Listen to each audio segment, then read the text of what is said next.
घर बसल्या शिवण क्लास करा याचा आज आपला 16वा दिवस आहे बघा. त्यामध्ये आपली कटोरी ब्लाऊज चाललेला आहे.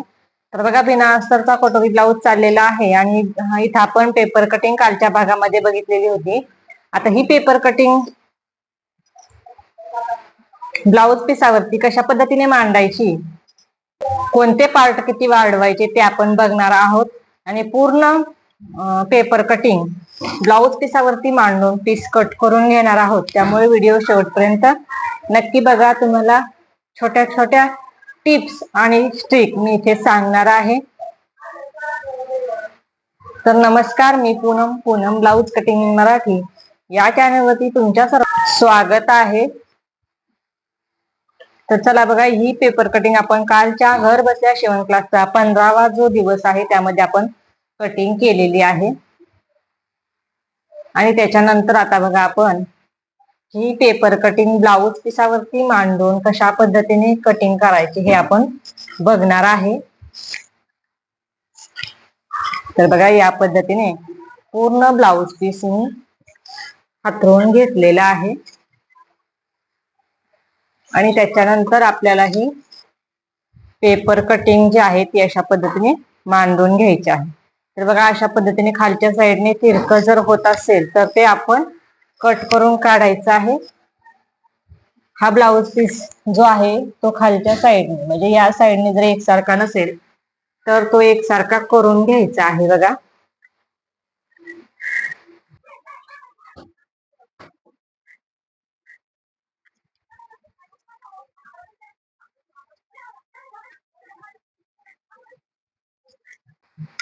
हे बघा, या पद्धतीने मी एकसारखं करून घेतलेलं आहे खालच्या साईडने. त्याच्यानंतर बघा, अशा पद्धतीने हा पार्ट जो आहे तो मांडायचा आहे. तर बघा, खालच्या साईडने तरीही तिरकं राहत आहे तर आपल्याला अशा पद्धतीने धरायचं नाही. बघा, अशा पद्धतीने जर आपण खालच्या साईडला व्यवस्थित केलं तर बघा, इकडं अशा पद्धतीने सुटत आहे. तर त्यापेक्षा आपल्याला अशा पद्धतीने जी शोल्डरचं साईड आहे ती एकसारखी करून धरायची आहे. बघा, आणि या साईडने खडूने मार्किंग करून घ्यायची आहे अशा पद्धतीने आणि नंतर ते कट करून काढायचं आहे. तर बघा, अशा पद्धतीने हा पार्ट आपण इथे मांडून घेतलेला आहे. तर पूर्ण पार्ट आपले आधी आपल्याला मांडून घ्यायचे आहेत व्यवस्थित. बघा, अशा पद्धतीने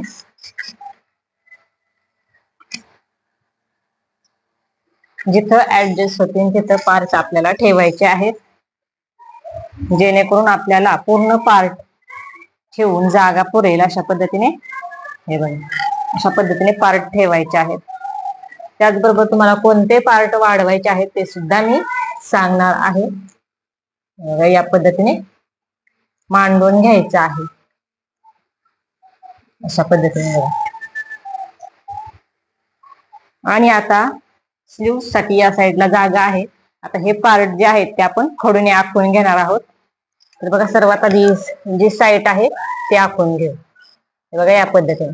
त्याच्यानंतर हे बघा, अशा पद्धतीने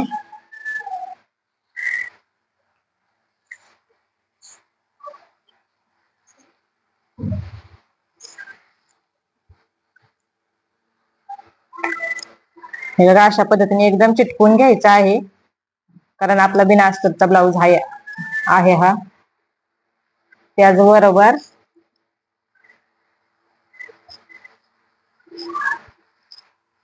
कटोरीला आपल्याला साईडने वाढवायची गरज नसते, त्यामुळे आहे असे कटोरी एकसारखी धरून खडूने मार्किंग करून घ्यायचं आहे. आता बघा, हा पार्ट आपल्याला वाढवून घ्यायचा आहे. तर अगदी याला चिटकून घ्यायचं आहे, कुठेही कापड एक्स्ट्राचं ठेवायचं नाही, जेणेकरून आपल्याला कापड पुरेल. तर बघा, या पद्धतीने हात ठेवून धरायचा आहे आणि पूर्ण बाजूने आधी आखून घ्यायचं आहे. बघा, अशा पद्धतीने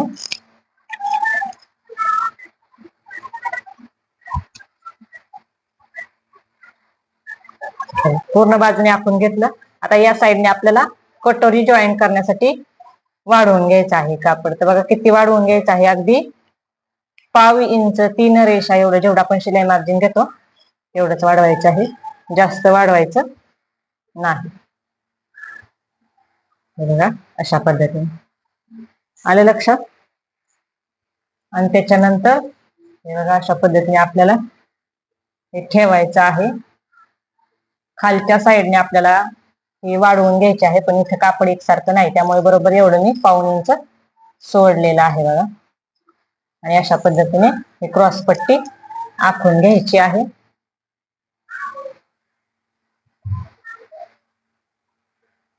हे बघा, आणि या साईडने बघा अशा पद्धतीने ही लाईन आहे.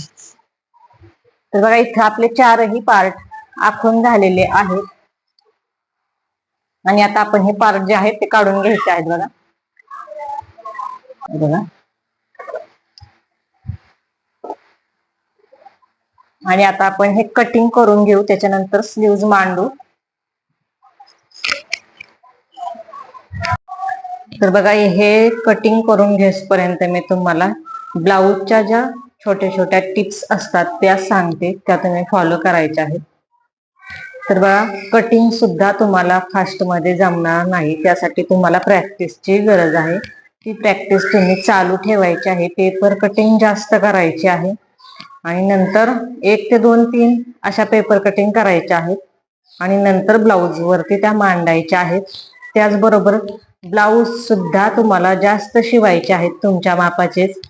जर नवीन जर तुम्ही शिकत असाल तर तुमच्या मापाचेच तुम्हाला ब्लाऊज जास्त शिवायचे आहेत, जेणेकरून तुमची ब्लाऊज शिवण्याची जी फिनिशिंग आहे ती वाढेल. त्यामुळे तुमचे ब्लाऊज व्यवस्थित जमतील तुम्हाला. त्याचबरोबर बघा आपण ज्या टिपा मारत असतो त्या टिपा ज्या आहेत त्या आपल्याला वाकड्या तिकड्या येणार नाहीत, याची सुद्धा काळजी घ्यायची असते. टिपा आपल्या बरोबर अशा एका रेषेत सरळ लाईनीत जसा गोल आकार घेतो त्या गोल आकारानुसार, जसा पानगळा आकार घेतो त्या आकारानुसार आपल्या टिपा आल्या पाहिजेत. अशा पद्धतीने तुम्ही नवीन शिकताना सर्व लक्ष देऊन काम करायचं आहे. अशा पद्धतीने जर तुम्ही लक्ष देऊन काम केलं, मी सांगते ते फॉलो केलं, तर तुम्हाला ब्लाऊज शिवायला व्यवस्थित येणार आहे. आणि त्याचबरोबर ब्लाऊज बद्दल तुम्हाला सर्व काही व्यवस्थित माहिती मिळणार आहे बघा. तर बघा अशा पद्धतीने इथे आपण पूर्ण कटिंग करून घेतलेलं आहे. तर बघा कटोरीच्या बाजूचा भाग जो आहे तो आपण वाढवून घेतलेला आहे ब्लाऊज पिसावरती, आणि ही क्रॉस पट्टी जी आहे ती एक वाढवून घेतलेली आहे. बाकीचे कोणतेही पार्ट आपण वाढवून घेतलेले नाही. आणि सर्वात आधी आपल्याला अस्तरचे ब्लाऊज शिवायचे नाही, तर बिना अस्तरचे जे साधे ब्लाऊज असतात ते शिवायचे आहेत बघा नवीन शिकणाऱ्यांनी. हे बघा एक्स्ट्राचं कापड मी कट करून घेतलं या क्रॉस पट्टीचं. बघा इथं आपली क्रॉस पट्टी कट करून झाली आणि आता आपण स्लीव्ज कटिंग करून घेऊ. तर बघा पेपर कमी पडला होता, त्यामुळे मी 8 इंचाची इथं बघा अशा पद्धतीने 8.5 इंचाची पेपर कटिंग केलेली होती.